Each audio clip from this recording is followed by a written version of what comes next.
Hi, welcome to the Afrocentric Woman. Let's see. Can I be heard?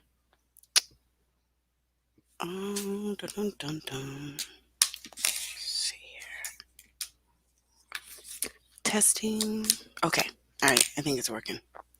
All right. I came on here to answer a couple questions. I'm going to answer like 3 questions, hopefully as quickly as possible, so I can get back to doing something else. Okay. I think this girl is like 20. I think this woman is like 20. I think she's in her early 20s.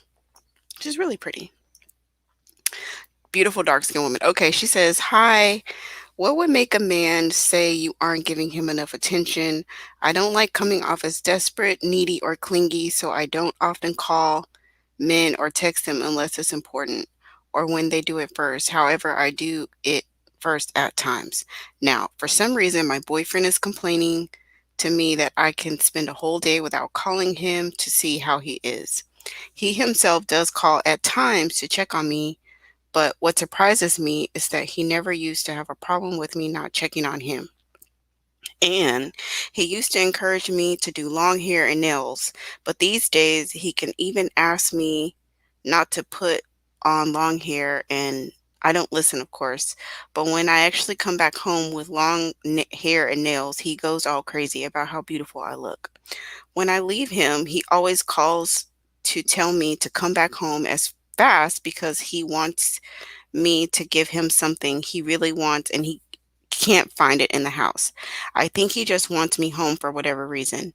He is a provider man and I still want to keep him for some time now. I don't know if I should pretend or start calling him like he wants just to keep him. What what can what should I do? What can you do? I think she's like, what should I do? Girl, so listen, this is what's happening. Basically, he's finished love bombing you, and now he's trying to get you comfortable because his a fear of abandonment is starting to flare up. So he doesn't have the confidence to keep you as a beautiful woman. That you are his girlfriend and you're doing everything right, but he's still not satisfied with that. He wants you to change yourself, as far as, and a lot of guys do this. They'll start saying that, oh, I don't care about makeup. I don't care about your hair. You don't have to do all that. I prefer the natural look. It's really not about you. It's about his insecurities. So this is what I would do because a lot of guys have a fear of abandonment. A lot of guys are afraid, like they just have a deep, deep, deep fear of abandonment.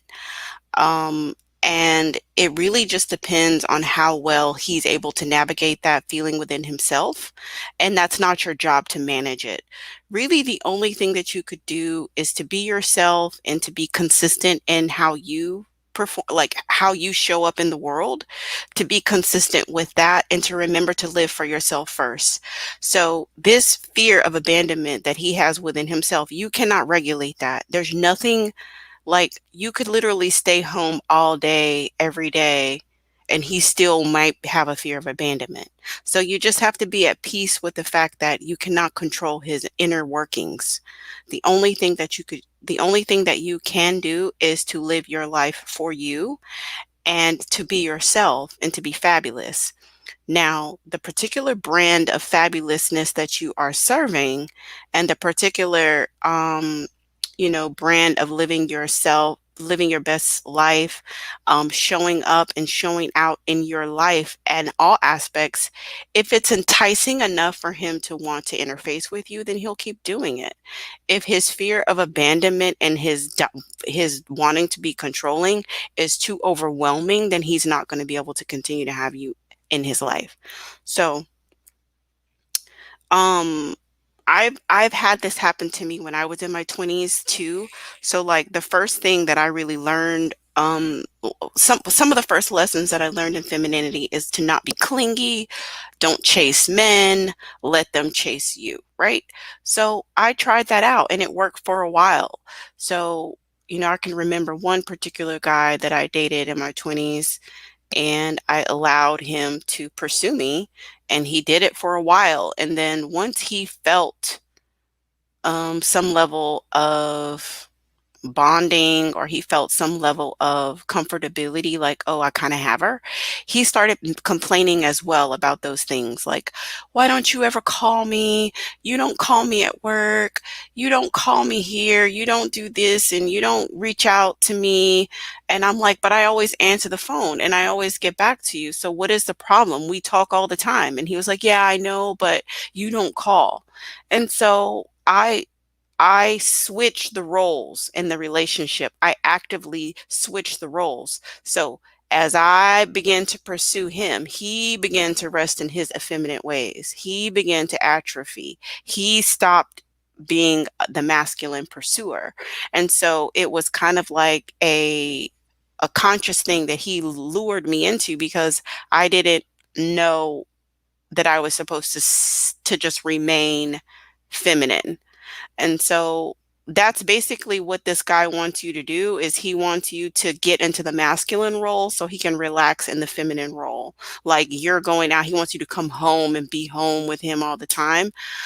You would be really setting yourself up for failure. So I would just keep things the way they are as far as like not calling that much, just very, very random and be thoughtful with your interactions. So, the interactions that you do have, and when you do reach out, try to let them be thoughtful. Like if he's traveling and you know that like this is the day that he should be coming back, then text him and say, "Hey, babe, I hope you have a safe and comfortable flight. Just thinking about you." So it's just a little bit more than WYD. It's something more than, "Hey, what's up?" Right? It shows that you care. So let your interactions be few, but the interactions that you do have, let them be more meaningful. Let them show you that he cared. Like show him that you care and that you are aware of the workings and goings on in his life and you are, you're aware of them and you're attentive to them. That doesn't mean that you're bombarding him all day with like, oh, now I'm at the gym. Okay, I'm finished with the gym. Now I'm at the mall. Okay, now I'm about to get my facial. Okay, but you don't need to give him an itinerary rundown of what you have going on every day. And you don't need to WYD, WYD, WYD. You don't need to do that because that's like pointless, meaningless communication. Keep it where you're at, but let the communication that you give be thoughtful and meaningful and switch it up. So, like, don't text him every day at 2 p.m. because that gets boring and monotonous. Don't come home every day, at the same time, with the same food, with the same this. Sometimes switch it up. Like, hey, babe, actually, like, I'm downtown. Like, let's have dinner downtown. Be spontaneous, mix it up. Don't be so predictable, and continue doing everything that you're doing. If you've been getting your hair done and you've been wearing long hair and that's working for you, then keep on doing it. If you've been doing your nails and that's been working for you, then keep on doing it. And I would say, while you are in the relationship, continue to level up. So see what else you might be interested in investing into yourself, be it facials, be it better clothes, be it a different trainer at the gym, be it, getting into a feminine hobby like dance class or maybe a cooking class or maybe learn a foreign language or do something or maybe like piano lessons or guitar lessons, keep investing into yourself. Don't get into the relationship and just start being lazy and boring and predictable.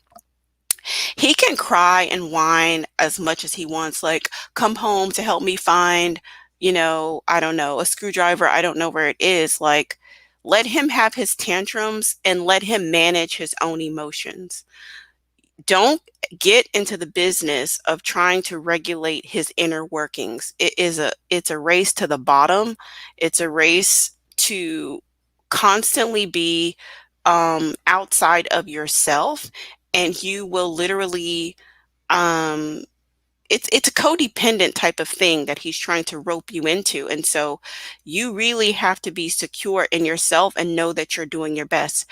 I mean, because I've talked to so many people who are dealing with emotionally unstable people, and they feel the sense of obligation that they need to regulate these people's emotions. They're like, well, my mother-in-law, for example, my mother-in-law comes to the dinner and she can get anxiety. So I've got to have everything perfect for her anxiety. And I need to have, I'm like, listen, if this lady has anxiety, I mean, I think provide a good dinner, provide a good environment, but to some extent, you have to know your limitations. You cannot fully prevent her from having an anxiety attack if that's what's going to happen. So if she's going to have an anxiety attack, she's going to have an anxiety attack. What you can do as an individual is don't be rude, don't be aggressive, don't be like totally an asshole, right? Don't be an asshole. Like that's just good advice in general. Don't be an asshole. Don't be overly rude. But beyond that, you cannot control people's inner workings. The only thing that you could do in life with relationships is show up and do your best. And your best varies from day to day. Now, if this person wants to have an internal meltdown because of whatever reason, again, know your boundaries and know your limitations. You cannot manage that person's inner workings. And so that's what I'm saying about the boyfriend.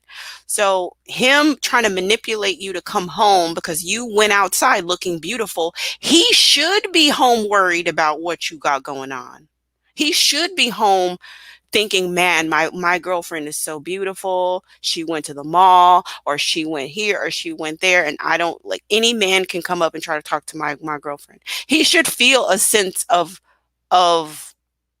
urgency, or a sense of I have her, but I don't completely have her. He should never feel like I completely have her. I have unconditional love. I can do whatever I want and she ain't going nowhere.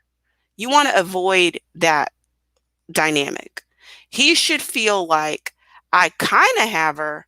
She's a good woman, but I have to keep working to keep her because she's still beautiful. And for some damn reason, every month she keeps getting more beautiful. Every year she keeps doing something, adding something to her repertoire to be even more beautiful, even more elegant, even more alluring. And I have to step my game up to keep this woman. That's the perfect dynamic you want. So if you leave out the house looking beautiful and then he tries to say, oh, come back home because I can't find a screwdriver, or I don't know how to make pasta, I need you to do it. You say, okay, baby, well, I'll be home in 3 hours because I'm out with my girlfriends at the mall. And so I'll see you. And then if you need to turn your phone off, turn your phone off. You are not ball and chain to that house. You need to continue living your life. You need to continue being fabulous. You need to continue being beautiful and keep serving up the best. If he wants to keep you, then he will he will step his game up. Well, I need to go out and make more money. I need to get a better job. I need to ask for a raise. I need to do some investments. I need to expand my portfolio. I need to learn something new. I need to learn a new skill. I need to take care of my girlfriend a little bit better so that I can keep her in this house. Let him work to keep you. Don't level down.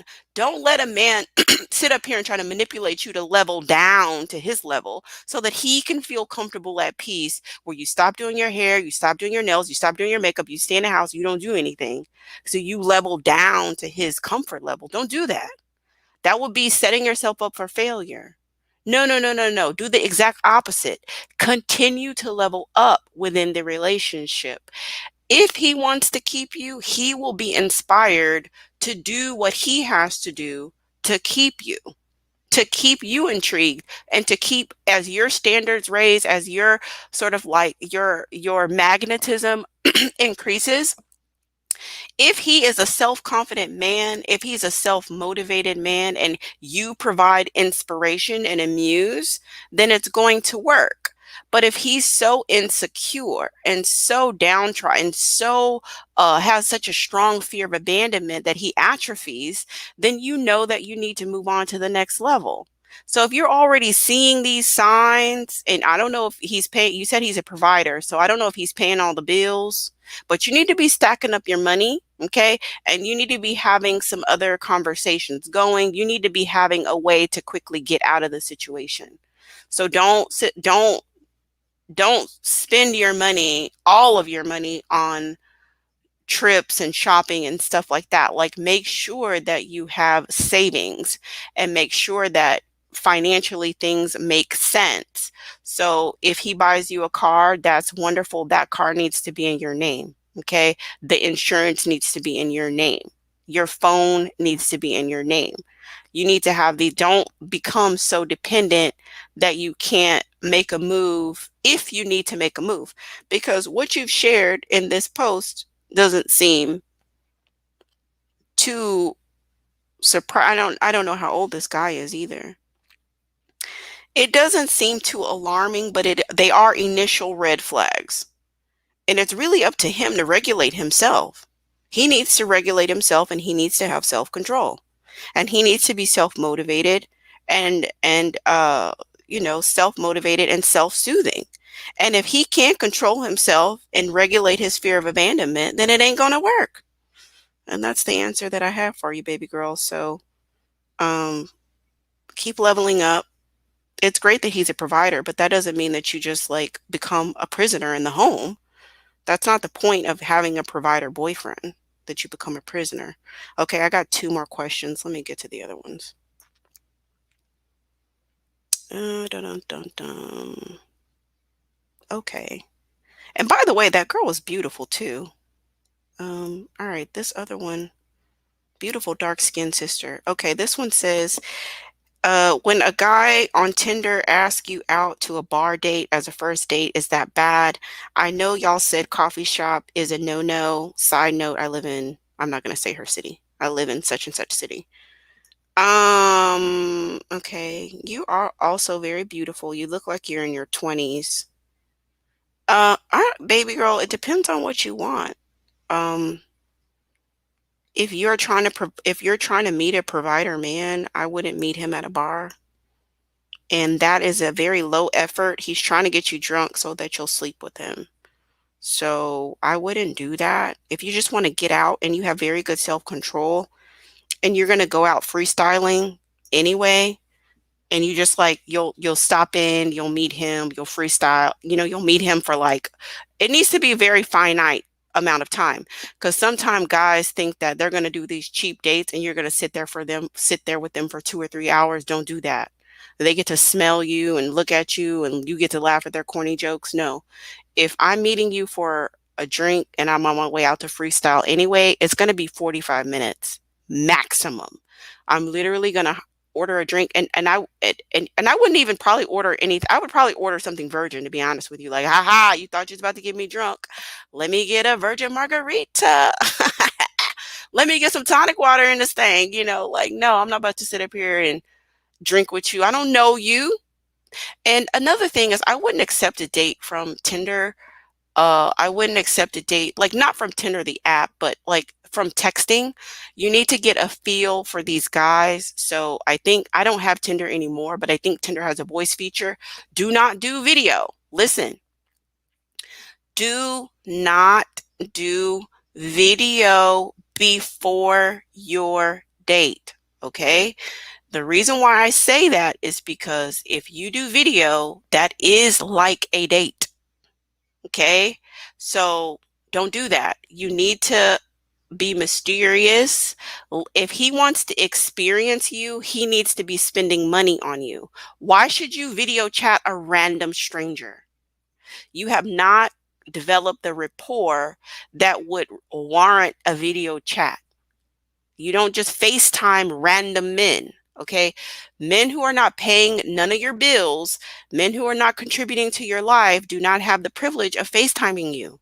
If you want my time, it's because you're spending money on me some way, shape, or form. Okay, so a voice chat, and the voice chat is for you more so than it is for him, because you need to mesmerize him with your voice.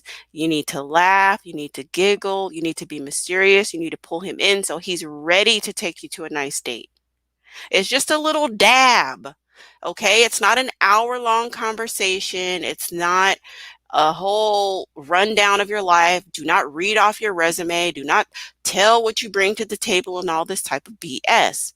It's just a giggle, giggle, laugh, laugh. What do you like to do? Tell me about you. What do you like to do around town for fun? What's the last concert you've been to? What are your favorite cuisines? Those kinds of things. Do you have any food restrictions? You're asking these questions so that he knows where to take you to dinner, right? So the conversation is very agenda driven, not just tra la la la, I'm gonna give you all my night to just sit and talk on the phone. We're not teenagers. We're not about to talk on the phone till we fall asleep. We're not about to do that because women who don't get asked on dates are women who give up too much too fast. So what's the point of asking you? What's the point of asking you on a date if you didn't sat up and talk to him for an hour and then FaceTime with him for 30 minutes? What's the point? So what I would do is get on Tinder Voice. Don't give out your number. Let him work for the number. Get on Tinder Voice. Talk to him for about 5 minutes about what you like to do, what he likes to do, how you like to have fun, and those kinds of things. And then let him know that talk about cocktails, like what kind of drinks do you like? Or what's your favorite, what's your favorite wine? What do you da da da da? Like, what do you think you might order? Like, get him all excited about drinks. And then after he's gone on and on about the drinks, just let him know, oh my gosh, like I just, I really don't like eating on an empty stomach. You know, I don't like, do you know if that restaurant accepts reservations? And then be quiet. Then be quiet. At this point, he should say, yes, I will look into making reservations for us. If he insists on, well, I'm not doing that, just meet me at the bar, just unmatch him and move on. Okay. Because you're not putting yourself in a good situation. If you've led him to the water and he will not drink, you need to abandon the mission. Okay? It will not be a good target for you because many of the things that I'm sharing on this channel, they do not work on dusty men. Okay? You cannot use these feminine tactics on a dusty man. They don't work. Okay? They only work on men who just need to be inspired to be generous, but they have some generosity in them, right? So you just bringing it out, but you cannot squeeze generosity from a dusty because it ain't there. Okay. All right. I have one more question, and then da, da, da. Oh, no, this is the really pretty dark-skinned 20-something-year-old girl. Not the other one. I think the other picture was hidden. Okay, she says, I'm honestly finding it hard to find men that willingly want to spend money on me. My biggest problem is that when I do ask for money, it comes across as if I'm giving an ultimatum. How do you ladies ask for money without coming across too demanding or masculine? Baby girl, I think you're choosing the wrong targets. I think that's the real deal because as gorgeous as you are and as hot as your body is and your makeup looks good, your hair looks good, you look very feminine and refined, there's really no reason why you shouldn't be getting money. So I would say go older. I don't know if you're dating guys your own age. Go older, go like mid 40s and up. And, I've had luck asking for money. I've had luck hinting at money. Um, there's some people who say don't ask. There's some people who say ask. So you really have to find what works for you, and you have to find out what your man is comfortable with. But I can honestly say for most of the men that I've dated, it just naturally comes up. Like I never pretend to be a damsel in distress because usually something in life that is actually authentic usually happens. Like I've talked in other lives about like having car issues, right? Like, oh, my tire is flat, or oh, this or this or that with a car. So I don't have to pretend to be a damsel in distress. Like literally, like, babe, my car is like having issues, and then they give me money. So I really like haven't had to ask, but also it's about the men that I choose to spend my time with. So I don't hang out with stingy dusties. I don't hang out with broke men. I don't hang out with men who are misogynistic. I don't hang out with men who think that they are the prize. If a man thinks that he's the prize, it repels me. I am repulsed by it. Okay. If we don't have an understanding that within the dynamic between me and you, that I'm the prize, then I'm not going to spend 2.3 seconds in the situation. I'm going to get out of the situation right away. So I would say go back to the drawing board and think about the targets that you're choosing. So you need to be as beautiful as you are. Okay. You need to set your you need to set your profile for older if you're meeting guys online, or if you are young, you need to stop going to the teeny bopper clubs of kids your own age. You look like you're in like early 20s. You need to don't go to those clubs. Like I don't even do dusty like I don't even I would rather go to old people places. Like a lot of the places that I go, I'm like the youngest person there. They're like old money there. I'm talking boring. There's been times I talked about in another live where I took one of my dates to this five-star resort. It is so boring, it's so old, and that's where I like to be because that's where the money is. Those so if a man is not being generous with you, it's like it may be the fact that he doesn't have the money. So he can't be generous with you. So you need to go older. You need to get out of the environment that you're in. If you're hanging around kids your own age, get out of that environment, go older. And since you're so young, you can do mid 40s and you probably be fine, or somewhere in the 40s. For me, I do late 40s, 50s because of my age. So I kind of have to go older than what you're going. But with you being in your 20s, you can comfortably find someone in their 40s and they should be willing to spend money on you, maybe even late 30s. It just depends. But you need to kind of get your confidence level up to where you know that you're the prize, you know what you are bringing into the dynamic of the relationship. Continue to look fabulous as you are doing and start practicing that and attracting men who are more affluent. So don't pick up the slack and you're the one texting, you're the one setting up the date. You're the one, like recently, this one guy, I think he may have had money, but it doesn't matter if he's not going to be generous. So he's like, well, meet me for drinks. Well, he was like, he wanted to go out with me. And I was like, okay, well, what do you have in mind exactly? And he was like, drinks and dinner if we like each other. Okay, I'm not doing that because I don't audition, okay, for men. So you like it, you like it. If you don't, you don't. I don't care. I don't audition. That's just something I'm not willing to do. So if you want to invite me to dinner, invite me to dinner. But don't tell me that the prerequisite of me getting dinner is impressing you for drinks. I'm not committing to that, and I will never lower myself to that. So he unmatched me. I give zero shits. Like, I don't care, bro. Like, do you know how many men want to take me out? And do you think I would do you think I would lose an ounce of sleep because you unmatched me? No, you just, at some point in time, and I think it's harder for women in their 20s, but you get to this place as quickly as you possibly can.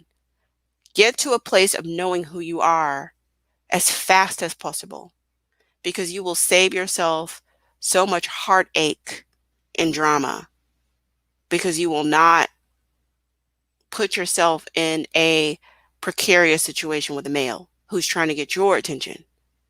So that's what I would say. I mean, because this isn't a very long question, but I don't know all the details, but I would say change your target. Um, Look like you're expensive to keep up and give him opportunities to help you. So it could be something like, I'm trying to think how I've gotten money with some of my guys. I don't know. Some of them just send me money because they're like, hey, I was thinking about you, have lunch on me today. That has more to do with me picking the right target than I'm like, I'm not that special. It's just, he's just a generous guy and I just happen to be around. So I think picking a guy, like, look at the industries that you're looking at. Like, look at what industries in your city make a lot of money and try to gravitate towards those industries. So be it engineering or IT or whatever, try to look into those. Try to avoid guys that work in finance and accounting because those guys tend to be kind of penny pinchers. So try to avoid finance and accounting guys. I avoid them altogether because they count their pennies. But yeah, look at industries in your city and see what type of guys make good money. Go older, get out of your box. Like if you're trying to get these guys who are really, really hot, you have to understand that there are women throwing vagina at them all the time, right? If they're really, really like built and tall and, and da da da da, like you're pretty, but those guys expect models. Like those guys expect you to walk off the runway and walk into their section. So with that, I would say find guys in the industries and then try to find guys that are acceptably attractive to you. Like, I'm not saying find a guy with no teeth in his mouth, although if he's a billionaire, maybe you should consider a man with no teeth in his mouth. But I'm not saying to go to the extreme. I'm just saying, like, find a guy that is kind of cute, but not like stereotypically like handsome with the perfect hair and perfect eyes and perfect build and 6'4" and rich, and because he ain't gotta pay for nothing, right? It's women throwing vagina at him just because he's breathing.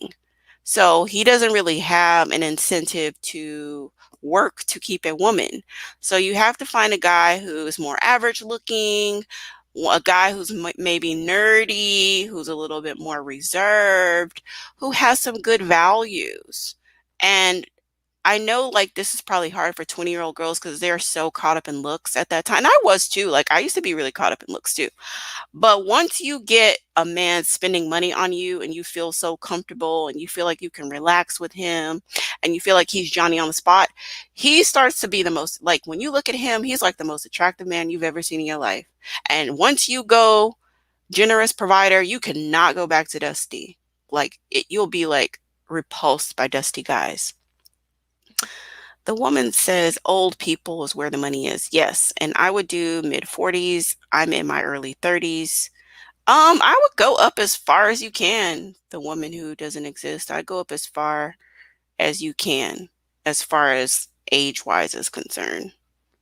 Like I would start at late 40s, mid to late 40s and up.